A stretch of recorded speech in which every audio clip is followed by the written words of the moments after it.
جیسے ہی اس کو موقع ملتا ہے گھر کے کام کاج کر کے وہ فوراً اپنے بیڈ روم میں جاتی ہے اور کونے میں بیٹھ کر موبائل کے اسکرین پر اس کی انگلیاں تیزی کے ساتھ چلنے لگتی ہیں۔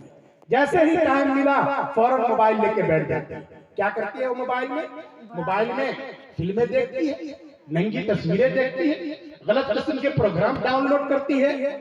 یاد رکھیے اس کی اس برے اعمال کا اثر اس کے پیٹ میں پلنے والے بچے پہ ضرور پڑتا ہے۔ اس لیے ان حالات میں اس کا خاص خیال رکھنا چاہیے ہماری نئی نویلی دلہنوں کو کہ وہ جھوٹ نہ بولیں، وہ کسی کی غیبت نہ کریں، وہ میاں بیوی آپس میں جھگڑا نہ کریں، ایک دوسرے کے خلاف غصہ نہ کریں، ورنہ وہ اثرات اس بچے پہ پڑیں گے۔ بلکہ ان حالات میں زیادہ سے زیادہ وہ تسبیحات کا اہتمام کریں، درود شریف پڑھیں، اللہ اللہ کریں، وقت پر نماز کا اہتمام کریں۔ پھر دیکھیے اس کی گود میں جو بچہ پل رہا ہے، بڑھ رہا ہے، وہ اپنے وقت کا شیخ عبدالقادر جیلانی بنے گا، وہ خواجہ معین الدین چشتی اجمیری بنے گا، وہ شیخ الاسلام بنے گا، وہ حجت الاسلام حضرت نانوتوی بنے گا۔ اس لیے ماں باپ کی نیکی کا بہت زیادہ دخل ہے۔ سورہ کہف میں پڑھتے ہیں نا، سورہ کہف جمعہ کو تلاوت کرتے ہیں نا، سورہ کہف میں اللہ تعالیٰ نے اس کا تذکرہ کیا۔ ایک گاؤں میں جو لوگ رہتے تھے وہ انتہائی بد اخلاق، مہمانوں کو بھی پوچھتے نہیں تھے، لیکن اس گاؤں میں ایک دیوار گر رہی تھی اور 2 یتیم بچوں کا مال اس دیوار کے نیچے دفن تھا۔ تو اللہ تبارک و تعالیٰ نے ان یتیم بچوں کے مال کی حفاظت کے لیے، اس زمانے میں لاکر اور بینک کا سسٹم نہیں تھا نا کہ بینک میں اپنا مال رکھ دو اور محفوظ ہو جائے گا، ان بچوں کے مال کی حفاظت کے لیے اللہ نے اپنے وقت کے نبی حضرت موسیٰ علیہ السلام کو اس گاؤں میں بھیج دیا، حضرت خضر علیہ السلام کو بھیج دیا۔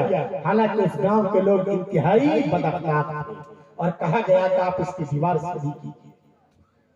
جب ان کے ذہن میں سوال پیدا ہوا موسیٰ علیہ السلام کو کہ آخر جب یہ لوگ اتنے بد اخلاق ہیں پھر ہم سے یہ کیوں کہا جا رہا ہے کہ آپ ان کے کام آئیے؟